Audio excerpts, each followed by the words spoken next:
Uy! May magnitude 8 daw na lindol na paparating. Wala naman ako nabasang balita tungkol dyan.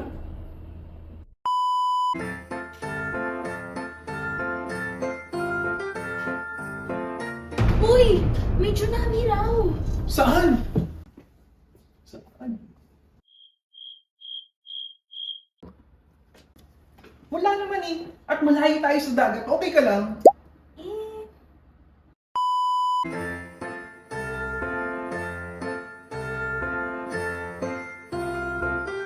may napanood ako sa YouTube. May paparating daw na super typhoon sa Pilipinas. Wala namang weather forecast tungkol dyan. Sasabog lang lindol na! Tama na!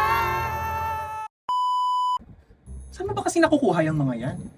Sa Facebook at YouTube. Nakakatakot nga mas lalo na ngayon na ang daming sakunang nangyayari sa bansa. Ay nako, huwag kasi agad-agad mag-share ng kung anong nakikita online. Alam mo ba, 46 sa 410 na online claims na didebunk ng Verifiles Fact Check ngayong taon, may kinalaman sa natural disasters at man-made accidents. Ganon? Mahigit 10% din yan ah. Oo, at 37 sa 46 na to, hindi naman totoo. Usually mga video na binigyan ng maling konteksto. Katulad nito oh. Sabi raw, may tsunami na tatama sa ilang bahagi ng Mindanao matapos lumindol doon last month. Pero wala naman talagang tsunami, sabi ng FIVOX. Nako, nag-cause pa ng panic, hindi naman pala totoo. Sinabi mo pa, pati siyam doon sa 46, nagpapakita ng misleading information. Tignan mo tong video. May buhawi raw na tumama sa isang bayan. Pero ang totoo, kuha ito sa Florida noong 2016. At walang buhawi. Teka, paano mo nagagawa? Napansin din ng Verifiles Fact Check na kadalasang lumilitaw itong claims sa mismong araw kung kailan nangyari yung sakuna. At usually mga lindol at bagyo ito. Grabe ah. Ang dami rin palang kumakalat na disinformation tungkol sa natural disasters na tumatama sa bansa. Actually, majority ng na-debunk ng Verifiles tungkol sa mga sakuna abroad. Totoo? Oo, pag may kalamidad na nangyari sa ibang bansa, kumakalat din ito sa ating local social media. Usually nga sa ilalim ng comment sections, makikita mo ang messages of prayers at pag-iingat. Di siguro malaki rin yung epekto nito sa pagpapakalat ng tamang impormasyon sa panahon ng sakuna.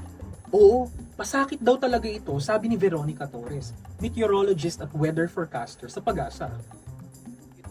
Instead of na nakapag-concentrate kami sa paggawa ng product, pag-analyze ng mga models, ang nangyayari is kailangan pa namin mag-take time para mag-explain sa mga tao. Kasi pag nag-viral pa, tuloy-tuloy yung mga nagiging tawag. So medyo nakakadagdag din siya. Nakikita ko din may mga ginagamit yung mukha namin, tapos maglalagay sila ng mga nakakatakot na headline. Kunwari, sabihin nila may bagyo. Minsan may kita mo yung syempre yung mga tao parang kinakabahan. Pero hindi naman talaga siya dapat cause ng alarm. Pero bakit kaya naniniwala yung mga tao sa ganitong klaseng mga claims? Merong say dyan si Edson Tandok Jr., isang professor sa Nanyang Technological University sa Singapore. Hindi lang naman Filipinos ang susceptible sa disaster-related misinformation. Pero kasi sa Pilipinas, medyo marami-rami ang natural disasters, kaya mas madalas natin itong nakikita. Ano bang meron sa isang disaster context? Diba? Mataas yung level ng uncertainty. Yung hindi natin alam kung anong mangyari, mataas yung pangangailangan ng mga tao ng informasyon, pero kulang o kakakaunti yung unang daloy ng informasyon. So, minsan kung ano na yung una nating makita para ma-reduce yung uncertainty, may risk na paniniwalaan natin kaagad. Kaya pala. Pero bakit ang bilis kumakalat ng disinformation tuwing may tumatamang kalamidad?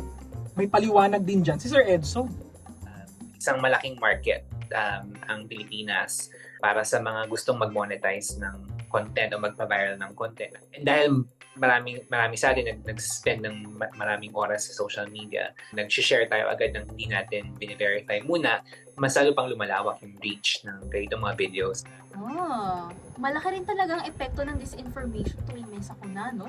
Oo, at ang masaklap pa, may nasasaktan ding mga tao dahil dito. May ilang balita na nga ang media tungkol sa mga peking advisory sa bagyo o lindol na nag-cause ng panic. Ang isa dito nagresulta pa sa pagkamatay ng isang tao.